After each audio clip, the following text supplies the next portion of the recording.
In 1858, London's river smelled so bad that Parliament could hardly work. This story follows the engineer who fixed it in clear, steady English. Listen for the one thing he refused to make bigger. Down we go. On the 11th of June, 1858, a politician rose in the House of Commons to complain about a smell. He told the House that members could not stay in the committee rooms or in the library because of the stench from the river. A stench is a very strong, unpleasant smell, and this one had climbed from the Thames, through the windows, into the rooms where the country's laws were made. That summer, people explained the danger in a simple way. The harm traveled in the smell itself. Bad air. Breathe it and you risked disease. The theory was wrong. But that wrong theory was about to open a gate. By then, London already had both a board and an engineer for this exact problem. The Metropolitan Board of Works had taken shape in 1856, and Joseph Bazalgette had become its chief engineer that same year. He had plans, but above the board sat a government office holding a veto over any large scheme. Then came the summer of the stench. In July, the Chancellor of the Exchequer told Parliament that the river had become a pool of intolerable horrors. That same summer, a new law went through. Royal assent, the final signature, came on the 2nd of August, 1858. The board could now borrow up to £3 million, and the veto over its great plans was gone. The smell had opened the gate. Work began in 1859. The idea was not to replace every drain in London. The idea was to intercept the flow. To intercept something means to catch it and stop it before it arrives. Under the streets, the old drains all ran downhill to the Thames.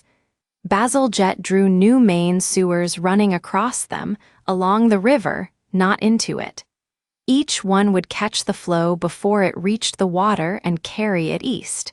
The north side to Abbey Mills and Beckton, the south side to Crossness. Trenches opened along the streets and bricklayers followed. And slowly, a second city took shape under the first. Let's leave the dates for a minute and go down a ladder. Imagine standing in one of the new tunnels before the water comes.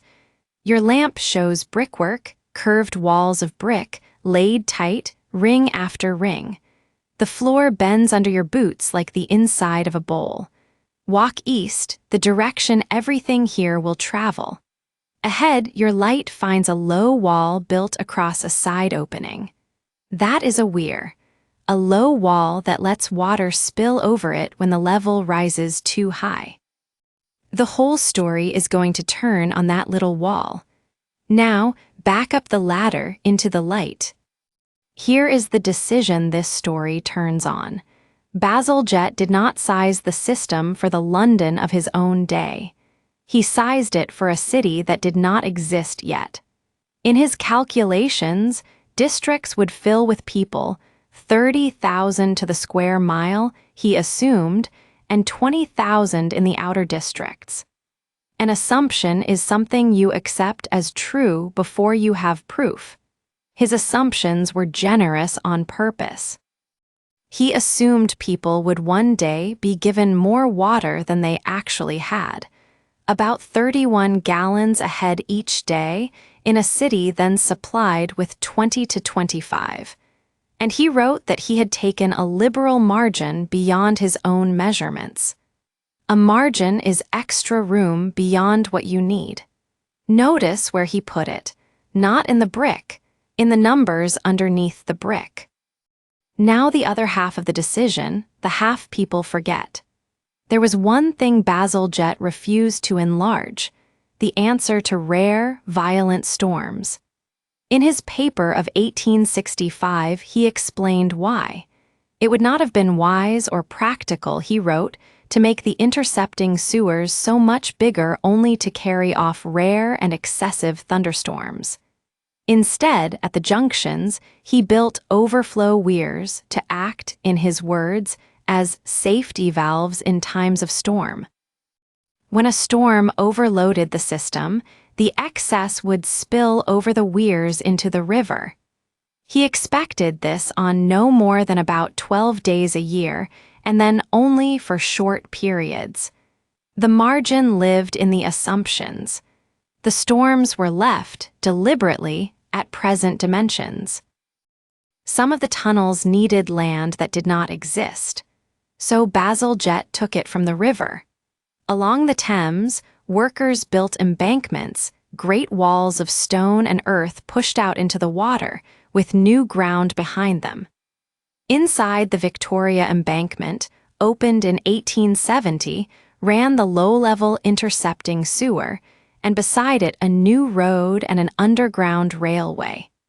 The Albert Embankment came in 1869, the Chelsea in 1874. Today, tourists walk on them without knowing what they stand on. The river got narrower. The city got a margin of land. The works were still unfinished when the disease came back. In 1866, cholera returned, and it fell almost entirely on the eastern districts. There, the main drainage was not yet complete.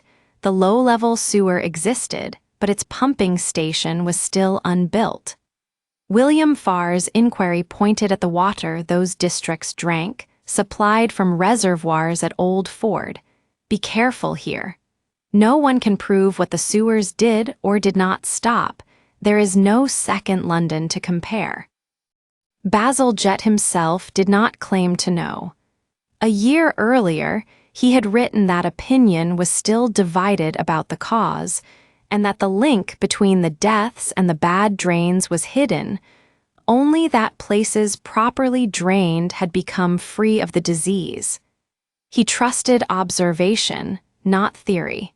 His real bet lay elsewhere in the numbers.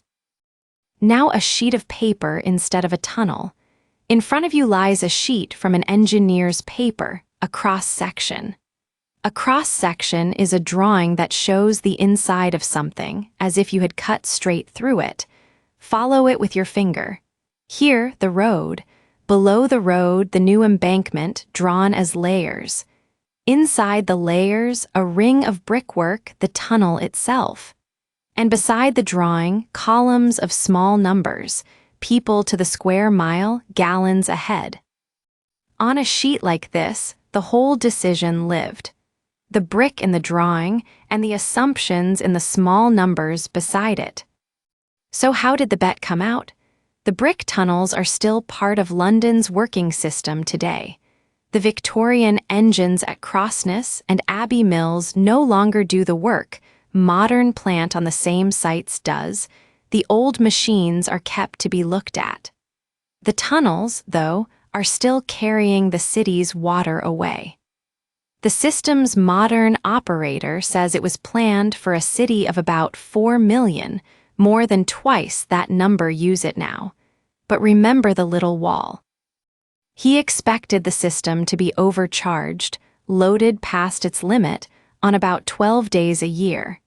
Today, the overflows run far more often than that. So a new tunnel was built, tideway, 25 kilometers, Acton to Abbey Mills, to catch what the old system spills. It was fully connected in 2025. It does not replace his tunnels. It begins at the weirs, at the one point he left, on purpose, at the size of his own century. Before we close, let's run the chain backwards. In 2025, a new tunnel was connected to catch spills, because the safety valves open far more often than planned. The safety valves exist because one engineer decided rare storms were the wrong reason to enlarge a sewer. He could afford that refusal because his margin lived somewhere else, in assumptions about a city that did not yet exist. And the whole system exists because, in the summer of 1858, a stench crossed a river, entered a library, and opened a gate a veto had kept shut. Forwards or backwards, it balances on one decision. He enlarged the assumptions, not the pipes. One phrase is worth keeping, a liberal margin. Extra room set aside on purpose where no one can see it. Engineers put it in tunnels. You can put it in a schedule, a budget, or in the minutes before an English exam. Today's phrases are waiting in the subtitles if you want them in writing. Next time, another true story, told in clear English. Until then, mind the margin.